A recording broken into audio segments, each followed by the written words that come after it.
नमस्कार बच्चों, आप सभी का स्वागत है आपके अपने यूट्यूब चैनल होम साइंस में, जिसमें मैं आज आप सभी को पढ़ाने वाली हूँ एमए फर्स्ट ईयर अर्थात बाल विकास। फर्स्ट ईयर में बाल विकास है सेकंड पेपर, जिसमें से मैंने आज आप सभी के लिए प्रश्न लिया है प्रसव के प्रकार। जी हाँ, आज हम लोग जानेंगे प्रसव के प्रकार के बारे में। और यह प्रसव के प्रकार जो बीए फर्स्ट ईयर में है उनके लिए भी उपयोगी है। और बीए फर्स्ट ईयर के सिलेबस में, जैसा कि आप सबको पता है, भाग बी वाले सिलेबस में टाइप भाग आ है और भाग बा है। भाग आ में है पोषण के मूल तत्व और भाग बा में है जो नए सिलेबस के अनुसार रखा गया है, नई शिक्षा नीति के अनुसार 2020 के जो शिक्षा नीति है उसके अनुसार जो सिलेबस रखा गया है उसमें बीए फर्स्ट ईयर वालों के लिए प्रसव के प्रकार बहुत ही इंपॉर्टेंट है। सो आगे देखते हैं बच्चों, ये तो मैंने खास करके आप सभी का सिलेबस कंप्लीट करवाना है, इसलिए पेपर भी जल्दी नज़दीक ही है। तो प्राकृतिक प्रसव पहले आगे देखते हैं। और इससे पहले वीडियो को आगे बढ़ाएं, आप सभी से मैं ये अवश्य कहना चाहूँगी कि जिन बच्चों ने वीडियो को शेयर नहीं किया है अभी तक, वीडियो को शेयर कर दिया करें। और जिन्होंने चैनल को सब्सक्राइब नहीं किया, चैनल को सब्सक्राइब कर लें। और आगे देखते हैं क्या है हमारा प्राकृतिक प्रसव। जी हाँ, प्रसव के प्रकार में सबसे पहले देखते हैं क्या होता है नेचुरल डिलीवरी। प्राकृतिक प्रसव, प्राकृतिक प्रसव को स्वाभाविक प्रसव भी कहा जाता है। जी हाँ, स्वाभाविक प्रसव भी कहा जाता है। यह प्रसव बिना दवाओं तथा औजारों की सहायता से किया जाता है। ये जो प्रसव होता है इसमें कोई दवा, वैसे ही आप सबको पता है नेचुरल प्रसव अर्थात नेचुरल डिलीवरी या प्राकृतिक द्वारा डिलीवरी, ये तो इसमें दवाओं का उपयोग नहीं होगा, औजारों की कोई सहायता नहीं की जाती है।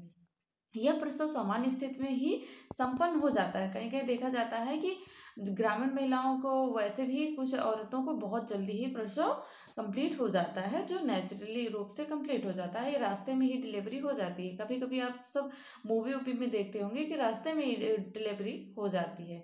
तो ये हमारा नेचुरली प्रसव कहलाता है, प्राकृतिक प्रसव कहलाता है। जब माता तथा शिशु में कोई विकार आ जाता है तब सामान्य प्रसव होना कठिन होता है। यदि माता और जो बालक है, शिशु है, उसमें कोई दिक्कत या कोई बीमारी, कोई विकार या कठिनाई आ जाती है तब वो प्रसव होना असंभव हो जाता है, सामान्य प्रसव। इस प्रकार के प्रसव में बालक का सिर सर्वप्रथम बाहर आता है, इसके पश्चात एक कंधा तथा बाद में शरीर का अन्य भाग धीरे धीरे बाहर आता है।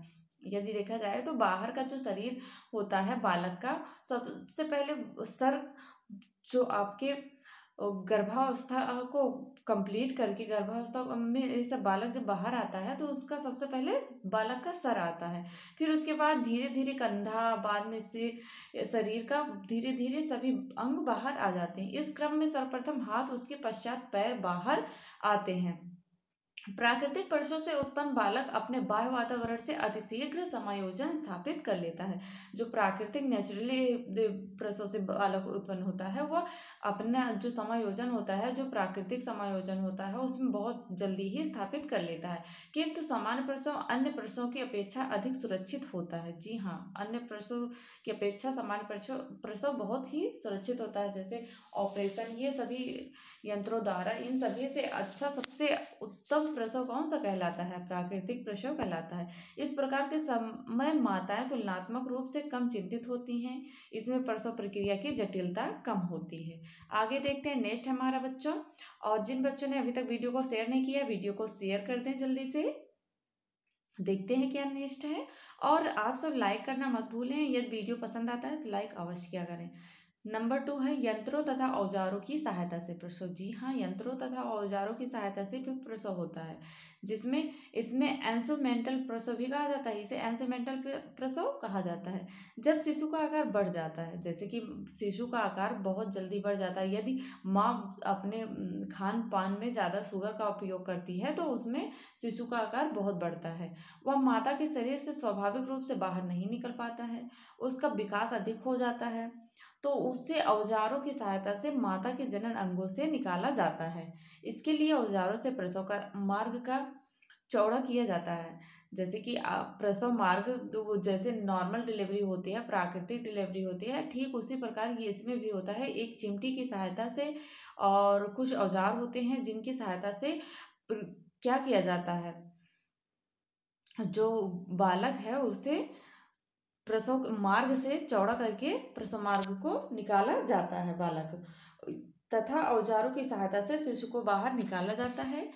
कई बार ऐसा भी होता है कि गर्भाशय की स्थिति सामान्य प्रसव योग्य नहीं होती है अथवा गर्भाशय में संकुचन की गति मंद हो जाती है। इस समय शिशु को उत्पन्न करने के लिए कुछ दवाएं दी जाती हैं जो गर्भाशय में रखी जाती हैं, जिससे मुख संकुचन की क्रिया तीव्र हो जाती है, जिससे क्या होता है, शिशु जल्दी से बाहर निकलता है और शिशु के जीवन के लिए कोई खतरा उत्पन्न हो जाता है।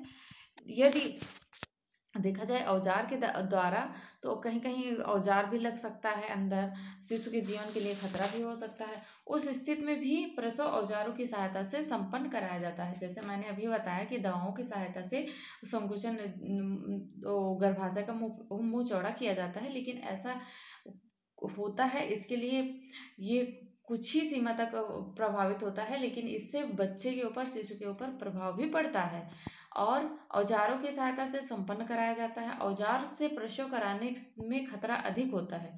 इससे बच्चे के संवेदनशील अंग जैसे आँख, कान, नाक अथवा मस्तिष्क के किसी भाग तथा नाड़ी स्थान को भी हानि पहुंच सकती है। जैसे औजार की सहायता से, आप तो अंदर देख नहीं रहे हैं कि औजार की सहायता से आँख या कान कहीं भी लग सकता है औजार, इससे हानि पहुंचती है। नंबर 3 हमारा जटिलतापूर्ण प्रसव। जी हाँ, जटिलतापूर्ण प्रसव कराया जाता है या बहुत ही जटिलतापूर्ण प्रसव, बहुत ही, जिसमें सिजेरियन प्रसव, ये सब प्रसव किसमें आते हैं, जटिलतापूर्ण प्रसव में। आगे देखें क्या है, जब माता के पेट में चीरा लगाकर शिशु को माता के शरीर से बाहर निकाला जाता है तो यह चीड़-फाड़ प्रसव या जटिलतापूर्ण प्रसव कहलाता है। प्रसव या जटिलतापूर्ण प्रसव कहलाता है, जो पेट को चीर कर निकाला जाता है। इसमें टाँके लगाए जाते हैं और देखते हैं किन किन स्थितियों में ऐसा होता है, जब बच्चे को पेट के द्वारा चीर कर निकाला जाता है, ऑपरेशन माध्यम से निकाला जाता है या सिजेरियन विधि से डिलीवरी होती है। आगे क्या देखते हैं, शिशु का आड़ा होना। जी हाँ, यदि बच्चा, जब गर्भाशय में शिशु स्थित आड़ी हो जाती है और प्रसव पीड़ा भी प्रारंभ हो जाती है, ऐसी स्थिति में औजारों की सहायता से शिशु को बाहर नहीं निकाला जा सकता अथवा जटिलतापूर्ण ऑपरेशन करना पड़ता है।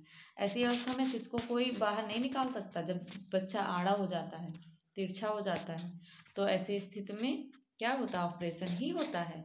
आगे देखते हैं क्या है हमारा, शिशु का उल्टा होना। जी हाँ, यदि बच्चा गर्भ में शिशु की स्थिति उल्टी हो जाती है, बच्चा, जैसे मैंने अभी नॉर्मल डिलीवरी में बताया कि नॉर्मल में, जैसे प्राकृतिक प्रसव में क्या होता है, सर पहले आता है, तो यदि सर के बजाय पैर आ जाता है तो आप वैसे ही सोचिए, तो फंसने का दिक्कत होता है, उल्टा हो जाता है बच्चा और उसका सिर गर्भाशय के ऊपर हो जाता है और शरीर के नीचे का भाग श्रोणि गुहा में होता है।